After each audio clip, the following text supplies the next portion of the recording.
अस्सलाम वालेकुम नादरीन, मैं हूं अदील हैदर और आप देख रहे हैं मेरा YouTube channel legal and economic discussions. Nadreen, अगर अभी तक आपने मेरा यूट्यूब चैनल सब्सक्राइब नहीं किया तो इसे प्लीज सब्सक्राइब करें ताकि मेरी हर आने वाली वीडियो आप तक बर वक्त पहुंच सके, जिसके ऊपर हम काफी दफा बात भी कर चुके हैं। और ये रियल टाइम प्रॉब्लम भी है कि एफबीआर की जो कैपेसिटी है वो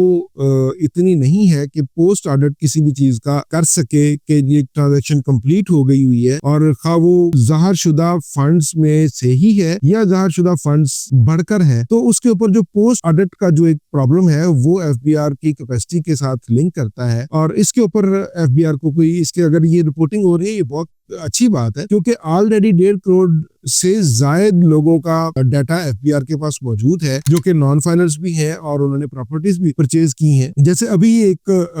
पिछले दिनों ये एक रिपोर्ट आई थी सामने कि साल 2024 और 2025 की जो पहली छमाही है उसके अंदर 7,35,000 जो सिर्फ प्रॉपर्टी की ट्रांजेक्शन हुई है, और उसमें से 5 लाख जो है ना वो बंदा 7,35,000 में से 5 लाख बंदा जो नॉन फाइलर है उसने प्रॉपर्टी ट्रांजेक्शन की है। तो ये चीजें बाद में ये अब अगर उसके ऊपर कोई कार्रवाई होगी तो ये पोस्ट ट्रांजैक्शन की कार्रवाई होगी, और पोस्ट ट्रांजैक्शन के पोस्ट ऑडिट के जो मामलात हैं वो एफबीआर की कैपेसिटी के साथ लिंक करते हैं। और एफबीआर को कोई ऐसा मैकेनिज्म बनाना चाहिए कि उसकी जो अवेलेबल एक ज़ाहिर शुदा आमदन, जो उसके ज़ाहिर शुदा उसके असासाजात हैं या जो ज़ाहिर शुदा फंड्स हैं, उसके ऊपर कोई कैप लगा दे, कोई उसको थोड़ा सा 20-25% बढ़ा के कैप लगा दे, 30% बढ़ा के कैप लगा दे, ताकि उससे ज्यादा वो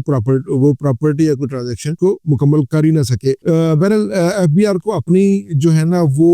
इस्तेदाद कार जो है ना वो इसके ऊपर बढ़ानी पड़ेगी, इसके ऊपर काम करना पड़ेगा ताकि हमारा जो चेक एंड बैलेंस का सिस्टम है वो प्रॉपर तरीके से काम करे। ये जो अभी अमेंडमेंट में एक और चीज उसके अंदर ऐड की गई थी कि कॉन्ट्रैक्ट पे ऑडिटर्स भर्ती किए जाने हैं, वो उसके साथ अपने कुछ तहफुजात हैं उन ऑडिटर्स को रूट करने के, क्योंकि वो कॉन्ट्रैक्ट पे होंगे, शायद 3 साल के या साल के कॉन्ट्रैक्ट पे होंगे, तो उसके साथ जो बहुत बड़ा खदशा है जो कि कंसल्टेंट हजरात भी और टैक्स पेयर हजरात भी उसके ऊपर थोड़ा सा उनका तहफ़्फ़ुज़ है कि उनका डाटा ब्रीच का एक खतरा बहरहाल वो मौजूद होगा। इसके लिए एफबीआर को कोई मजबूत पॉलिसी बनानी होगी और एफबीआर को सबसे बढ़कर अपनी कैपेसिटी बिल्डिंग पे तवज्जो देनी होगी और उसको अपनी इस्तेदाद कार को बढ़ाना होगा। नाज़रीन, आज के लिए इतना ही, आप इजाजत दीजिएगा। अल्लाह हाफिज।